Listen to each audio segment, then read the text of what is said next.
अस्सलामु अलैकुम। कैसे हैं आप सब लोग? मुझे उम्मीद है कि आप सब लोग खैरियत से होंगे। आज मैं शेयर कर रही हूँ दही भल्लों की बहुत ही आसान सी रेसिपी।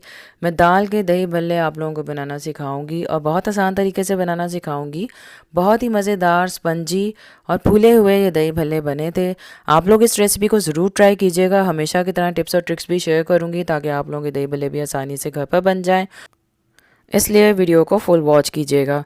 मूंग की दाल से मैं दही भल्ले बनाना सिखाऊंगी। मैंने मूंग की दाल को 2 घंटे के लिए भिगो दिया था, अच्छी तरह से 2 से 3 घंटे के लिए भिगोया था। और 1.5 कप दाल मैंने ली है और आप लोग देख सकते हैं कि भिगोने के बाद वो कितनी सॉफ्ट हो चुकी है। अब मैंने दाल में से सारा पानी निकाल लिया है और अब मैं दाल को ब्लेंडर जग में ऐड करूँगी और इसे पीस लूँगी। लेकिन दाल को पीसते वक्त मैं इसमें पानी ऐड नहीं करूँगी। और मशीन चला रही हूँ मैं और साथ साथ स्पैचुला से मटेरियल को घुमा रही हूँ ताकि दाल अच्छी तरह पिस जाए।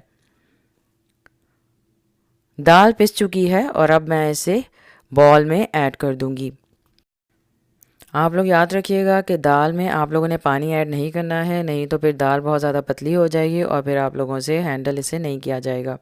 दाल अच्छी तरह पिस चुकी है, उसे मैंने थोड़ा सा स्पैचुला से मिक्स कर दिया है और अब मैं इसे हैंड मिक्सर से या विस्क से अच्छी तरह से, हैंड बीटर से अच्छी तरह से मिक्स कर लूँगी और क्लॉकवाइज मैं इसमें बीटर चलाऊँगी। आप लोग भी एक ही सीक्वेंस में चलाइएगा। थोड़ा सा 1 मिनट मैंने इसे बीट किया है यानी मिक्स किया है और अब मैं इसमें नमक ऐड कर रही हूँ, आधा चाय का चम्मच, 1/4 चाय का चम्मच जिंजर पाउडर ऐड किया है। आप लोग फ्रेश भी अदरक यूज़ कर सकते हैं। और अब मैंने इसमें ज़ीरा ऐड किया है, पिसा हुआ आधा चाय का चम्मच, और इसमें अब मैं अजवाइन ऐड करूँगी 1/4 चाय का चम्मच और उसे मैं अच्छी तरह से हाथों से मसल के ऐड कर दूँगी। ज़ीरा और अजवाइन का जो सीक्वेंस है वो मुझसे ख़राब हो गया था, इसलिए आप लोग इसमें कंफ्यूज ना होइएगा। अब मैं इसे अच्छी तरह मिक्स करूँगी यानी सारे मसाले जो हैं वो मैं अच्छी तरह दाल में मिक्स कर दूँगी। और बीटर से मैंने उसे मिक्स किया था अच्छी तरह से 4 से 5 मिनट के लिए और आप लोग देख सकते हैं कि ये दाल कितनी फूली फूली हो गई है। आप लोग अगर चाहें तो उसे चम्मच से भी मिक्स कर सकते हैं, लेकिन आप लोग याद रखिएगा कि एक ही सीक्वेंस में मिक्स करना है यानी क्लॉकवाइज मिक्स करना है। अच्छी तरह से दाल को मिक्स कर दिया है और दाल काफ़ी हद तक फूल चुकी है और अब मैं पानी में इसका आपको टेस्ट करके दिखाऊंगी। इस मटेरियल का एक ड्रॉप मैं पानी में गिराऊंगी। अगर वो पानी के ऊपर तैर रहा होगा तो इसका मतलब है कि आप लोगों का मटेरियल तैयार हो चुका है। लेकिन अगर वो पानी के ऊपर नहीं तैरेगा, पानी में या कप में नीचे जाके बैठ जाएगा, तो इसका मतलब है कि अभी आपका मटेरियल तैयार नहीं हुआ है और आप लोग इसे 1 से 2 मिनट और बीट कर सकते हैं। लेकिन आप लोग देख सकते हैं कि मेरा मटेरियल जो है वो तैयार है।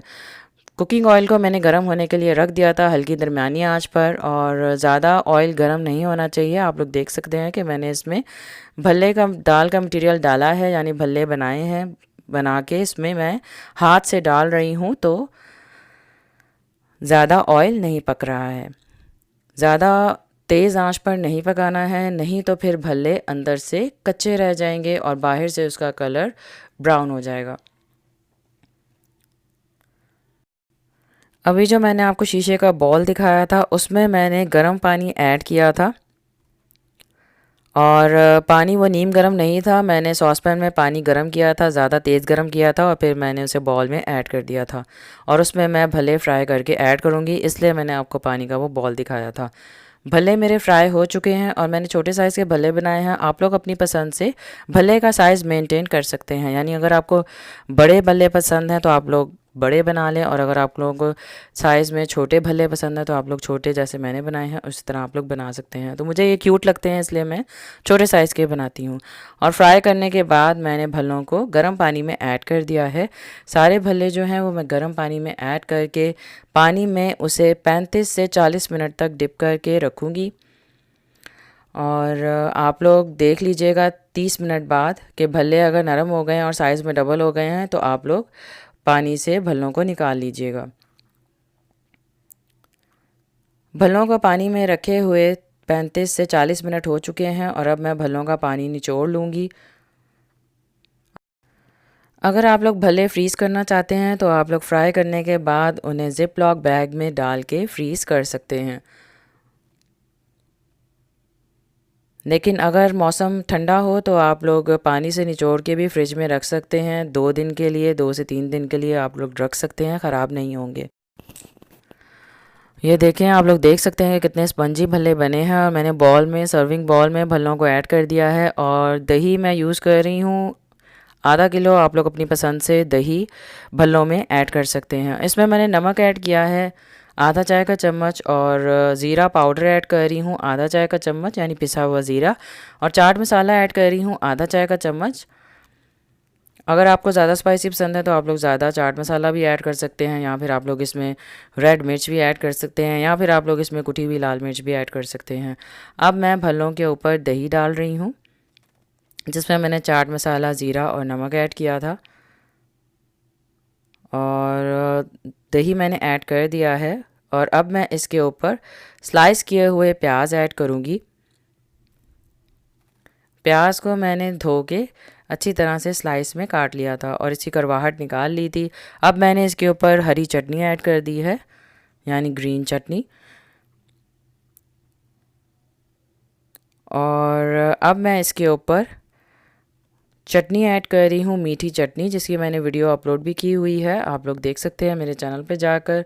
ये आलू बुखारा, खुबानी और इमली की चटनी मैंने बनाई थी, जिसमें मैंने आलू बुखारा और खुबानी की मिकदार ज़्यादा रखी थी और इमली की कम रखी थी। मज़ेदार सी, मीठी सी, चटपटी सी चटनी ये बनी थी।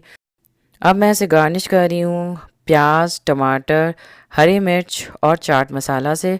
आपको अगर मेरी ये रेसिपी पसंद आई है तो इसे लाइक कीजिए, शेयर कीजिए अपने फ्रेंड्स एंड फैमिली के साथ और सोशल मीडिया पर, और मेरे चैनल को ज़रूर सब्सक्राइब कीजिए और बेल आइकन भी ज़रूर प्रेस कीजिएगा, ताकि आपसे कोई भी मेरी न्यू वीडियो मिस ना हो।